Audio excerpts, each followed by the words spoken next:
Imagine a journey through time, back to when the first cities rose from the earth.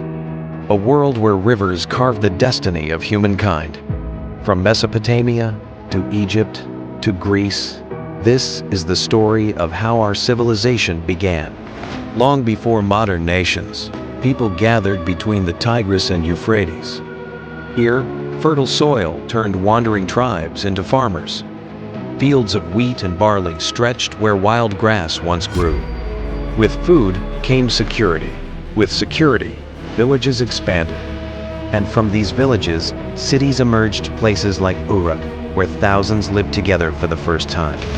At the center of these cities stood mighty temples, ziggurats rising like stairways to heaven. Markets filled with traders, farmers, and craftsmen exchanging goods. Life became complex, and for the first time, people needed to record it. So they carved symbols into clay tablets. This was cuneiform, the world's first writing. Through these marks, they tracked trade, told myths, studied the stars. And with stories like the Epic of Gilgamesh, human imagination was preserved forever. But cities needed more than stories, they needed order. So King Hammurabi inscribed his code of law on stone for all to see. It proclaimed justice, fixed prices, and demanded responsibility. This was more than rulership, it was the birth of governance. Mesopotamia gave us writing, law, cities, and trade. It was the first spark of civilization, and it lit the path for all who came after. To the west, another river shaped destiny, the Nile. Each year its floods brought rich black soil, turning desert into farmland. On its banks, farmers sowed seeds, raised animals, and filled granaries with harvests. Papyrus boats floated down the water, carrying goods, people, and ideas. Over centuries, small settlements became powerful kingdoms. And with unity came monuments so vast, they still defy imagination. The pyramids of Giza rose stone by stone, built by thousands of workers with simple tools but extraordinary vision. They were not just tombs, they were symbols of divine power, bridges to eternity. Pharaohs ruled as kings and gods, their crowns heavy with meaning. In great halls, sunlight glittered on golden staffs and crowns, while citizens bowed in reverence. Religion bound Egypt together. Temples honored gods like Ra, Osiris, and Isis. Priests carved prayers and hieroglyphs into walls, believing words had eternal life. Daily life flourished.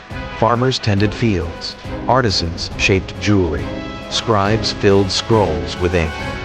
Artists painted colorful murals of gods and families side by side. Every part of Egyptian life was linked to the rhythm of the Nile and the promise of the afterlife. Egypt gave us monuments on a colossal scale, a calendar tied to the heavens, and art that spoke of eternity. But across the sea, another people were preparing to redefine what it meant to be human. In the rocky land of Greece, small city-states, or polis, emerged. Each had its own traditions, but none shone brighter than Athens. Here, temples crowned the Acropolis. The Parthenon, built of marble, stood as a symbol of balance and harmony. Yet Greece's greatest gift was not stone, it was an idea. In Athens, ordinary citizens gathered on the Pnyx Hill. They raised hands to vote, debated laws, and cast ostracon shards to decide justice. This was democracy government not by kings, but by the people themselves. Ideas thrived alongside democracy. Philosophers like Socrates questioned everything. Plato and Aristotle searched for truth, justice, and the meaning of life. Their words echo even now, shaping how we think about knowledge and morality. The Greeks also celebrated the body. Every 4 years, athletes gathered for the Olympic Games at Olympia. They ran, wrestled, and threw javelins under the blazing sun, cheered by crowds seated on stone benches. Winners received no gold, only a crown of olive leaves, but that simple wreath carried eternal glory. Art and theater flourished too. Actors in masks performed tragedies and comedies in open-air amphitheaters.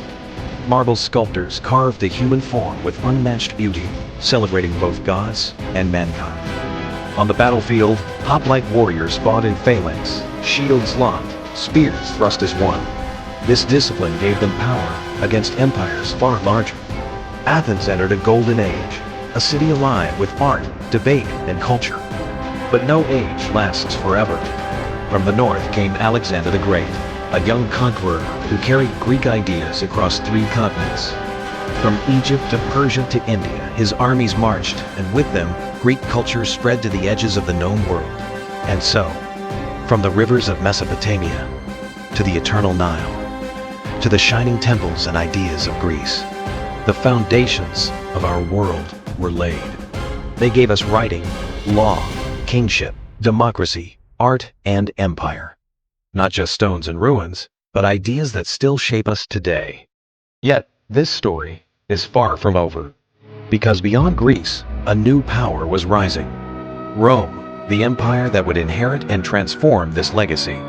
Subscribe to join us as we continue the story of world history, one nation at a time.